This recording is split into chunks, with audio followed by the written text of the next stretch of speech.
Jean-Baptiste Djebari, bonjour. Bonjour à vous. On va parler de la route, on va parler du train, mais on va commencer avec l'avion. Pourquoi ? Parce que les suppressions de postes se succèdent. Airbus qui va annoncer demain, combien ? 15 000 suppressions de postes, 5 000 en France, c'est cela ?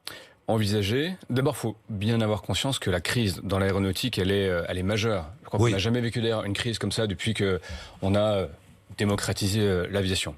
Et ce qui s'est passé, c'est qu'Airbus a vu au même moment et partout dans le monde ses commandes annulées ou stoppées. Et qu'Airbus envisage une activité réduite à 60% pendant 2 ans. Donc il y a un contexte. Et socialement, effectivement, il est envisagé au niveau mondial 15 000 suppressions d'emplois, dont 5 000 en France. Mais ça ne tient pas compte des différents dispositifs d'État et des dispositifs d'entreprise. Je prends un exemple, on a fait les calculs cette nuit. Si vous mettez en place l'activité partielle longue durée qui a été annoncée et qu'Airbus va évidemment utiliser, c'est 1500 emplois qui seraient sauvés. On investit aussi massivement sur l'avion de demain, la nouvelle génération d'avions verts, sobre en carbone, c'est 500 emplois qui vont être sauvés pour Airbus. Déjà 2000 emplois.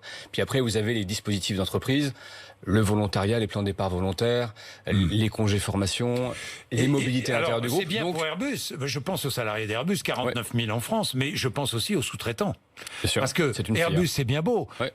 Mais les sous-traitants, c'est quoi ? C'est 150 000 dans la région de Toulouse, plus largement. 80 000 en Occitanie, mais c'est beaucoup. 80 000 en Occitanie et 150 000 en France. Vous avez raison de dire que c'est une filière. Et d'ailleurs, on a une filière en France qui sait construire à la fois des avions, des moteurs, de l'avionique. C'est une filière complète qu'on a en France, qu'il faut préserver. Raison pour laquelle on a investi beaucoup. On finance en recherche publique 4 fois plus que ce qu'on finançait précédemment, aussi pour préserver de l'emploi, des compétences qui sont des compétences critiques, qui servent à l'aéronautique, qui servent à la défense, qui servent au spatial. Et je le dis, j'ai esquissé un petit peu ce qui peut se passer avec un chiffre qui paraît extrêmement gros, 5 000 emplois en France. Il ne paraît pas, il l'est. Oui, qu'il est, mais qui va diminuer, je l'ai dit. Quasiment 2 000 emplois sauvés du fait des dispositifs d'État et puis des dispositifs que j'ai évoqués. Sauver entre 2 000 et 3 000 emplois sur 5 000. Plan de départ volontaire, accord de performance collectif. Et puis il n'y aura pas de licenciement sec. Je le dis. En tout cas, l'État demande à Airbus de faire en sorte qu'il y ait le moins de départs contraints, le moins de licenciements secs possible. Pas le moins, ça veut dire pas. Non, mais ça veut dire... Vous ne dites pas à Airbus ce matin, je vais vous poser la même question, on vous l'a posée à propos d'Air France, vous ne dites pas ce matin, nous demandons à Airbus de ne pas procéder à des licenciements secs, des départs contraints. 2 choses. D'abord, Airbus a un patron, Guillaume Faury, qui est quelqu'un de remarquable, extrêmement responsable, et qui fera en sorte, et je le sais, et il l'a dit, d'avoir le moins de départs contraints possible. Mais il y en aura. Une fois qu'on aura mis en œuvre les différents dispositifs. Moi, je veux être un responsable politique réaliste. Quand on dit que depuis le début du Covid, on a eu 98% du trafic aérien qui s'est effondré, que la crise elle est possiblement durable, on parle de retour à la normale en 2023, 2024, 2025. Moi, je ne sais pas dire comment les Français, les Européens vont revoyager. Je ne sais pas dire s'ils vont revoyager loin. Je ne sais pas dire si notamment la clientèle d'affaires va revenir dans les avions. Je ne sais pas dire ça. Et ne sachant pas dire ça, je ne sais pas prévoir les carnets de commande des avions. Et donc Airbus, évidemment, aura à vivre une période très difficile. L'État est là aux côtés d'Airbus, l'État est là aux côtés d'Air France, mais la responsabilité politique, c'est de ne pas faire des promesses que d'aucuns ne sauraient réellement tenir. Air France va supprimer, autre chiffre, 7 560 postes. C'est bien cela, vous confirmez, hein, 7 560, 6 560 Air France et 1000 dans sa filiale Hop.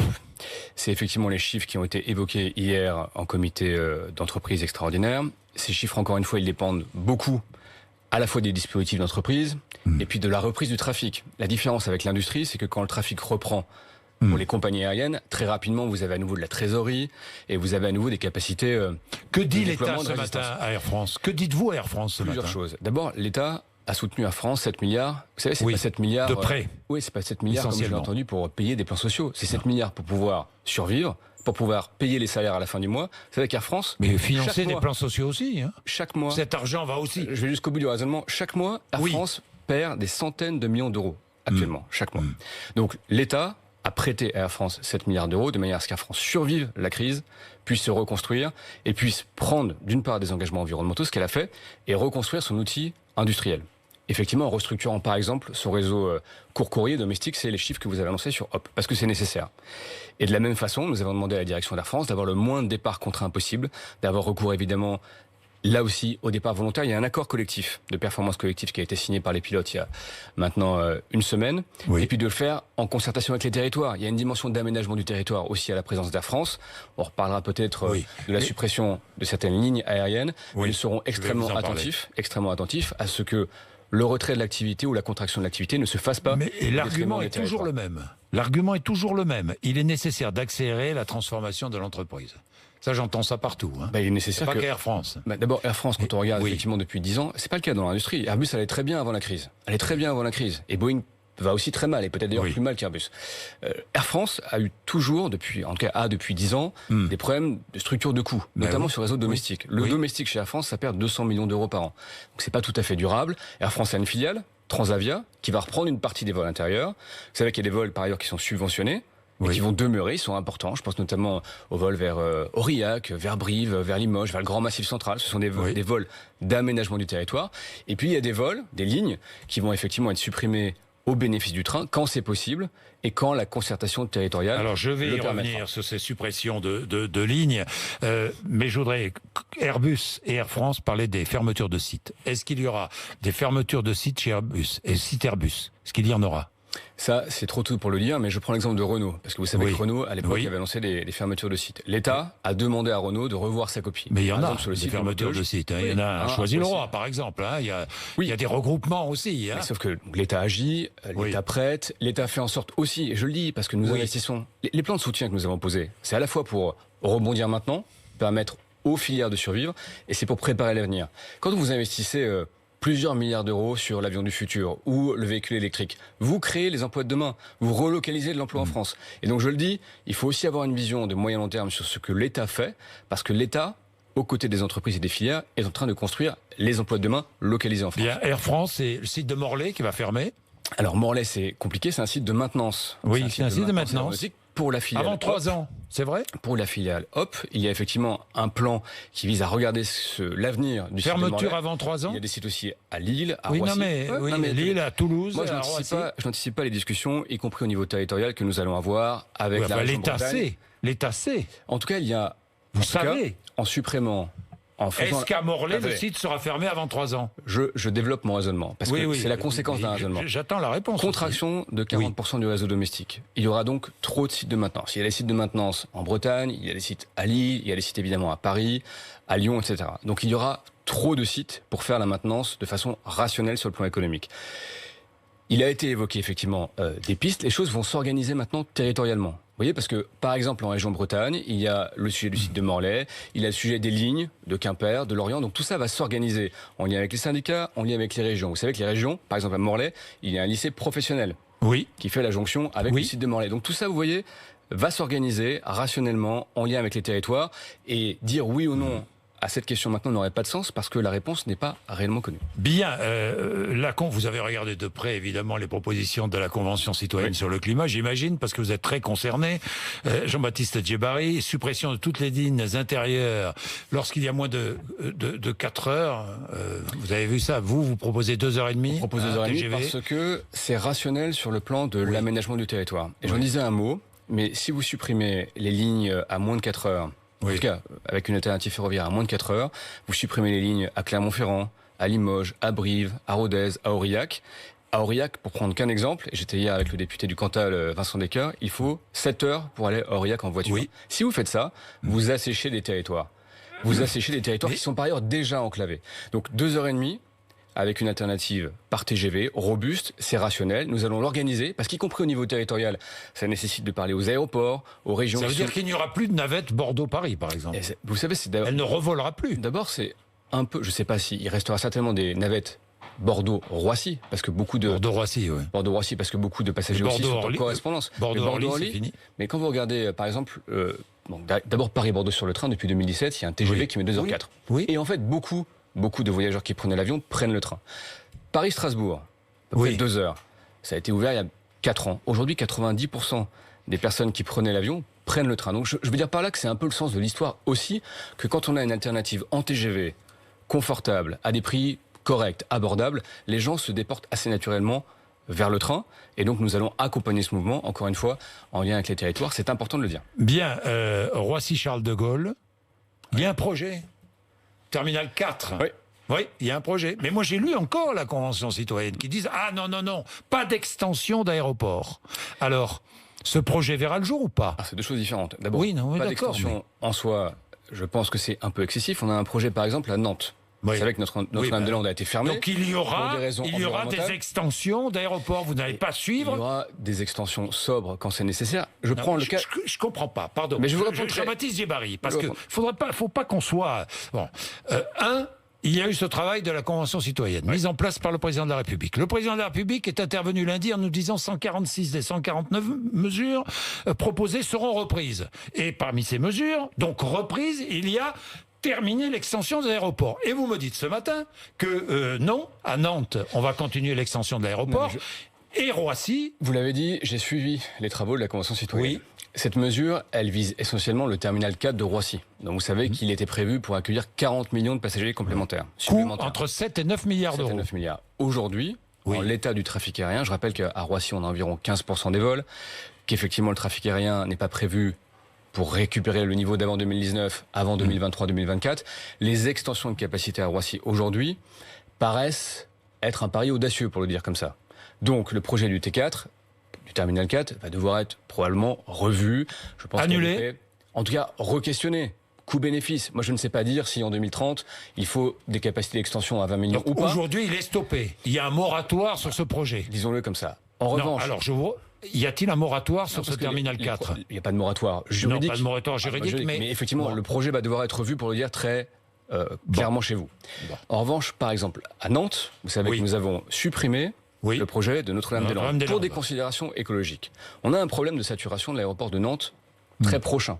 Et on a fait en sorte de proposer, en lien avec les élus, un projet de réaménagement sobre d'ailleurs, environnementalement sobre pour Nantes, en lien avec les élus, qui serait mis en place dans les prochaines années. Nous allons regarder ce projet, mais je pense que ce projet, construit avec les élus au bénéfice du territoire, est un bon projet, sobre en aménagement, qui correspond aux besoins du territoire et à sa vitalité et à son développement économique. La Convention citoyenne, pour Emmanuel Macron, est-ce une urgence climatique ou une urgence électorale ? Non, mais je crois vraiment non, mais je vous pose la question. Il a très bien exprimé, vous savez. Oui. Et d'ailleurs, ça permet aussi de répondre, puisque vous parlez d'élections, on voit qu'il y a quand même, y compris d'ailleurs chez Europe Écologie Les Verts, chez les Verts de manière générale, plusieurs courants. Il y a ceux, effectivement, qui considèrent que la nature est au-dessus de tout, et que, y compris les droits de la nature, doivent, quelque part, être de rang supérieur aux droits des humains de l'humanité. Et qui prônent une forme de décroissance organisée. C'est Julien Bayou, par exemple, chez Europe Écologie Les Verts, et plein d'autres. Aurélien, l'astrophysicien dont le nom m'échappe à l'instant. Bon. Et puis il y a, et d'ailleurs Yannick Jadot est un peu dans cette veine-là, un courant écologiste progressiste, qui considère que, je prends un exemple, l'avion, qu'il ne faut pas supprimer l'avion, mais qu'il faut que l'avion se verdisse, soit demain sobre en carbone, etc. Donc déjà, il y a... Mais c'est bien ça. Mais c'est parfaitement bien. Et je pense que c'est ça que nous défendons, pour répondre à votre question. Le président de la République... D'abord, il dit deux choses. Comme Yannick Jadot, quoi. Vous êtes très proche. Non, avec peut-être moins de... Sans la grimace, là. Non, je dis non, parce que les Verts, un demi-sourire. Un demi-sourire. Ah, non, le président de la République, il dit deux choses. D'abord, c'est la responsabilité de l'humain de préserver la nature. Je crois qu'il a fondamentalement raison. Et ça, c'est effectivement être écologiste de façon progressiste. Et il dit, deuxièmement, notamment dans les transports, mais pas que, il y a effectivement des mouvements à accélérer. Le verdissement des transports est déjà très largement à l'œuvre, mais il faut accélérer. Et puis il y a des choses qu'on va apprendre de la crise.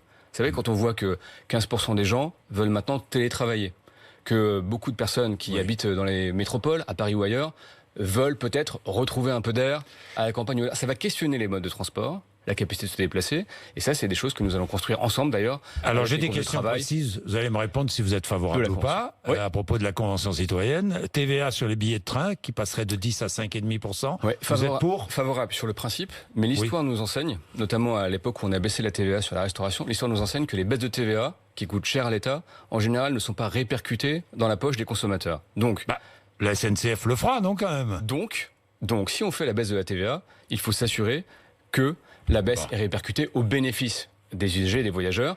Et je le dis sur le ferroviaire, parce qu'en ce moment, j'entends la petite musique de vous dépensez ou vous subventionnez telle ou telle filière et pas le ferroviaire. Je le dis aux Français, le ferroviaire, chaque année, c'est 15 milliards de dotations publiques.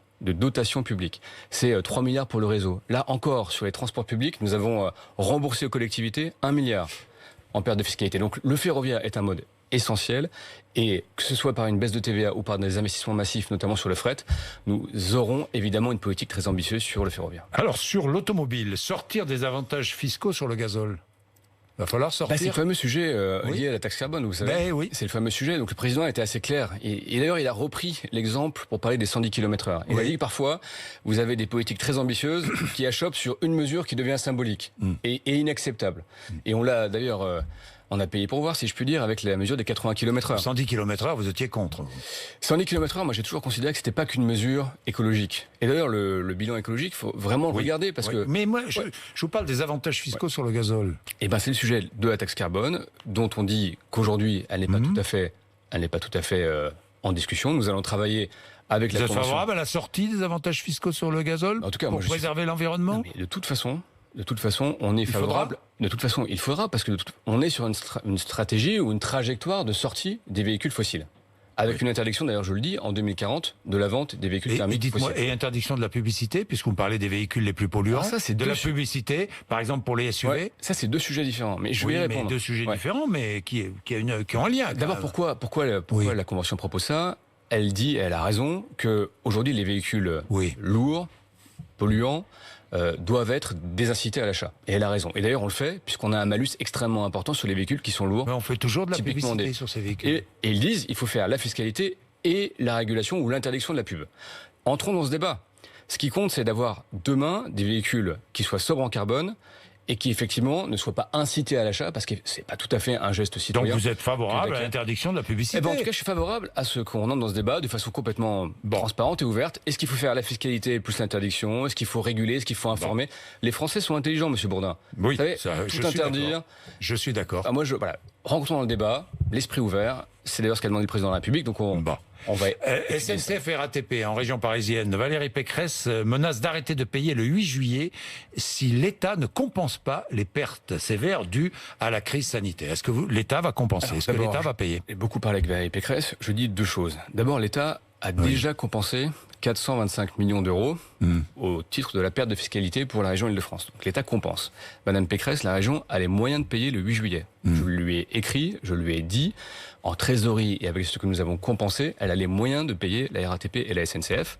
Je le dis aussi, nous avons une clause de revoyure avec la région sur ces sujets de fiscalité. Et nous nous engageons par ailleurs, parce qu'il y a deux sujets, les pertes de recettes, parce qu'on a moins de trafic passagers, on engage avec toutes les régions ce sujet de savoir comment on compense les pertes de recettes. Donc nous sommes tout à fait ouverts, mais je ne veux pas que les voyageurs, les usagers de la région Île-de-France soient pris en otage politique d'un sujet pour lequel l'État va augmenter, parce qu'il y avait cette solution, augmenter le pass Navigo. Oui, mais ça c'est un argument politique, vous voyez bien que dire augmenter de 20 euros, augmenter de 20 euros le pass Navigo, ce que nous ne souhaitons évidemment pas, est un argument politique pour faire pression sur l'État. Moi je le dis, nous avons fait en sorte de compenser Madame Pécresse et la région Île-de-France de la même façon que les autres régions. Madame Pécresse a les moyens financiers de payer la RATP et la SNCF au 8 juillet. C'est sa responsabilité. Je souhaite qu'elle le fasse. Et en même temps, je dis que nous sommes ouverts à poursuivre les discussions. Et elle le sait. Et nous avons fait en sorte qu'elle ait les moyens de poursuivre le paiement comme elle doit le faire contractuellement d'ailleurs. Bien, manifestation nationale des VTC. Il y avait des VTC qui étaient là tout à l'heure, ici même, qui demandent trois choses. D'abord, un meilleur contrôle des chauffeurs. Oui, alors c'est tout le sujet de la régulation des plateformes. Vous savez que dans la loi mobilité d'il y a 1 an et demi, nous avons déjà engagé. Il y a des faux chauffeurs. Il y a des faux chauffeurs. Il y a des faux chauffeurs. Il y a aussi des gens qui cumulent. Alors comment les contrôler? Vous parliez ce matin des fraudes au chômage partiel. Il y a aussi des gens qui ont des emplois, y compris d'ailleurs dans les entreprises publiques, et qui cumulent avec des emplois de chauffeurs VTC. Alors parfois déclarés, parfois effectivement en étant sous-traités par des gens qui organisent des locations. Nous allons beaucoup plus contrôler. Je pense qu'il y a un sujet quand même à nouveau de régulation des plateformes. On voit bien que d'ailleurs, y compris la jurisprudence a requalifié en salariat un certain nombre, en tout cas un chauffeur, et ça doit interroger sur le modèle des plateformes. Ces plateformes, elles restent utiles parce qu'elles ont créé de nouveaux modèles économiques, et puis elles ont sorti aussi beaucoup de gens de la précarité en leur donnant accès à un premier emploi. Donc il faut regarder tout ça, mais de toute façon, nous entrons dans une ère, à mon sens, où on va devoir re-questionner toutes ces plateformes. Les VTC souffrent en ce moment. Les chauffeurs de taxi souffrent en ce moment. Oui, ils souffrent beaucoup. Ils souffrent beaucoup parce que les clients n'en reviennent pas. Bien sûr. Non, mais bien parce sûr. que l'activité n'a pas encore le tout à fait VTC, repris. c'est 4,50 € la course minimum. Est-ce qu'on ne peut pas augmenter? Ah, mais d'abord, nous avons fait plusieurs choses dans la loi. Nous avons imposé un tarif minimum par course, le fait qu'ils puissent refuser la course si le tarif est trop bas, le fait d'avoir une visibilité préalable. Vous avez augmenté le niveau de la course là? C'est un sujet qui est en discussion avec vous êtes favorable, qui représentent. En tout cas, il faut une forme de régulation fiscale, sociale. Vous voyez bien, c'est un sujet partout. Oui. C'est un sujet aussi dans l'aérien. Oui. Vous avez, on voit bien que les prix des billets d'avion ou les billets d'avion à 10 €, ce n'est plus possible d'une manière générale. Vous parliez de Booking ce matin dans votre émission. Donc c'est fini ça. Vous allez interdire ça. Ce que je constate, c'est que partout comme en Autriche, hein, vous avez vu que c'est interdit en Autriche. Oui, alors, en dessous de 40 €. Ils ont taillé ça pour leur compagnie nationale. Tout ça se regarde. Non, mais d'accord. Mais en tout cas, il y a un sujet de régulation sociale, il y a un sujet de régulation de tarifaire dans les transports qui par ailleurs sont subventionnés. Tous ces sujets se traitent aussi au niveau européen. Hein. Moi, j'organise là, avec quelques collègues allemands, néerlandais, espagnols, italiens, une session de travail sur la lutte contre le dumping fiscal et social dans les transports, notamment aériens et maritimes. On a laissé prospérer des modèles en Europe qui sont des modèles datés, qui honnêtement ont fabriqué des précaires dans le travail. Et ça, je crois que dans l'ère d'après, le monde d'après, on l'appelle comme on veut, ce n'est plus possible. Merci Jean-Baptiste Djebbari d'être venu nous voir à 8h54. Vous êtes sur RMC et BFM TV.